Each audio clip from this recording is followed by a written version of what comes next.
안녕하십니까. 김정기TV의 김정기입니다. 2020년 5월 11일 김정기의 직필직설 168회 시작합니다. 오늘 주제는요, 백악관의 그림자 비서실장은 누구인가? 대통령 사위 쿠슈너를 보게 되면 트럼프의 운명이 보인다입니다. 트럼프의 사위이자 아방카의 남편인 쿠슈너가 트럼프 대통령 당선 후에 꾸준히 주목을 받아왔죠. 최근 들어서는 인사는 물론 정책 결정에도 최종적 발언권을 가지는 등 막강한 영향력을 행사하고 있다고 합니다. 나라를 다스리는 대통령의 입장에서 단순히 대통령의 사위라는 이유가 아니라 역량 발휘를 통해서 능력을 인정받지 않고서는 설명이 되지 않는 대목입니다. 쿠슈너는 유대계 부동산 재벌의 아들로 태어나가지고 하버드 대학교 사회학과를 거쳐서 뉴욕 대학교 로스쿨에서 JD와 비즈니스 스쿨에서 MBA를 거친 변호사 출신 사업가로서 대규모 부동산 개발 회사인 쿠슈너의 CEO 겸 뉴욕 옵저버지의 발행인이기도 합니다. 재벌 아버지 덕택에 하버드 대학교에 기부금을 내고 입학을 했다고 이야기들 하지만 뉴욕 대학교 로스쿨은 이런 제도가 없는 걸로 봐서는 우수한 지적 토양은 기본적으로 갖추고 있었다고 봐야 하지 않을까요? 어쨌든 그가 트럼프의 절대적인 신뢰를 받은 것은 사랑하는 딸 아방카의 남편으로서가 아니라 전적으로 그가 선거운동 본부나 백악관에서 발휘한 탁월한 능력에 기인한다고 하는 것입니다. 우선에 2016년 대통령 선거 국면으로 돌아가 보겠습니다. 대선 캠프 선거 참모로서 쿠슈너는 미국 대선 당시에 장인 트럼프를 위해서 소리 없이 소셜미디어를 통해서 선거 승리를 이끈 1등 공신이었습니다. 그는 기존 미디어 종사자가 이해하지 못하는 방식으로 온라인 세상을 이해하고 있었죠. 그는 신기술을 이용해서 힐러리 클린턴 선거 캠프에 비해서 아주 적은 예산으로 선거운동을 이끌어갔습니다. 트럼프 선거운동본부가 자금이 없고 사람도 없고 조직도 제대로 갖추지 못했다는 사실로 미국 CNN을 제외하고서는 트럼프의 승리를 예측하는 언론이 단 한 군데도 없었다는 사실입니다. 그런데도 트럼프가 이겼잖아요. 이런 예상 밖의 승리를 이끈 주역이 바로 쿠슈너였습니다.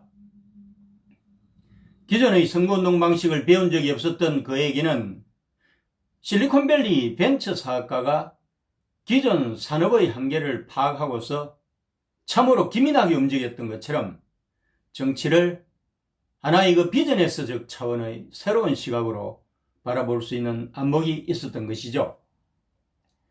신세대 선거운동 방식을 채택해서 엄청난 돈이 투입되는 TV와 온라인 광고는 계속해서 줄여나갔고요. 그 대신에 트위터와 페이스북을 이용한 선거운동이 펼쳐졌습니다.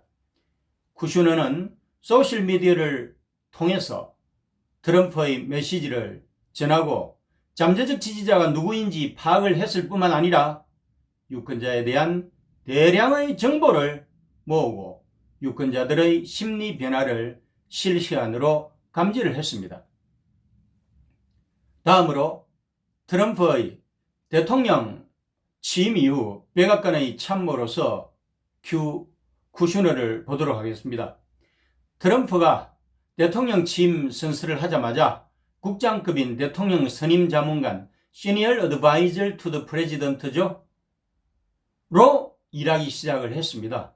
한국에서는 부마가 백악관의 고위 상근직에 임명된다는 것 자체가 수용이 안 되겠죠. 그러나 미국은 존 F 케네디 대통령이 그의 동생 로버트 케네디를 법무부 장관에 임명해서 마피아와의 전쟁을 성공적으로 수행한 사례가 있는 것처럼 일반적으로 용인이 되는 구조입니다.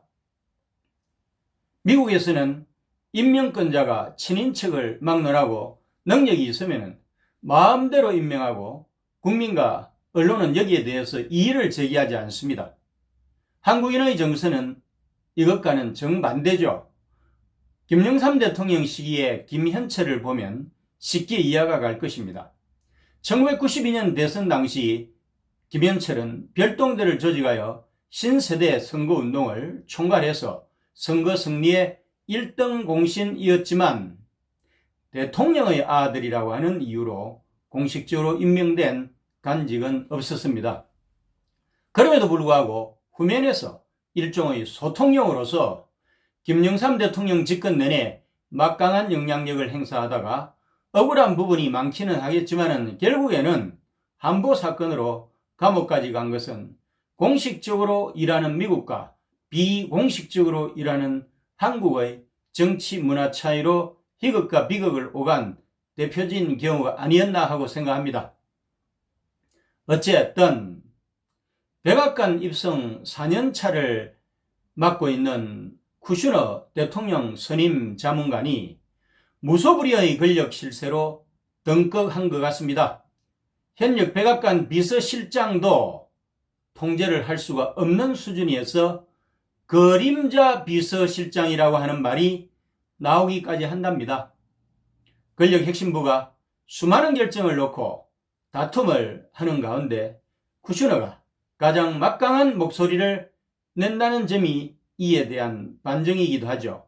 예를 들면 중국과의 무역, 멕시코와의 국경 장벽 건설 등에 이르기까지 마쿠에서 거의 입김이 영향력을 미쳤다는 것입니다. 트럼프 대통령이 서명한 영주권 발급 중단 관련 이민 제한 행정명령이 친기업적 예외 조항이 들어가는 쪽으로 완화되는데도 그가 트럼프를 설득했기 때문이라고 합니다. 코로나19 국면에서도 모든 주요 결정까지는 쿠슈너의 흔적이 있었다고 합니다. 결과적으로 시스템으로 움직이는 미국에서 트럼프가 사위 쿠슈너에 지나치게 의존적이 된다는 것은 위험한 신호가 될 수 있습니다. 현재 쿠슈너의 실질적인 권력이 메도스 비서실장과 펜서 부통령 사이 정도로 3인자라고 한다면 재선에 성공한 후 집권 2기를 맞이하게 되는 내년에는 부통령을 제치고 권력 서열 2위로 부상하게 될 수도 있다는 것입니다. 이렇게 될 경우 고인물이 돼가지고 국정 운영이 실패로 돌아갈 가능성도 배제할 수가 없다는 것입니다. 백악관도 내부적으로는 견제와 균형이라고 하는 민주적 장치가 작동이 되지 않으면 자칫 권력 남용에 빠지기가 쉬운 것이고 급기야는 국정농단으로까지 악화될 수 있는 것이고 결국 가서는 트럼프의 몰락으로 이어질 수 있다는 것을 또 명심해야 하는 것입니다. 오늘도 함께해 주신 김정기TV 애청자 여러분 감사합니다.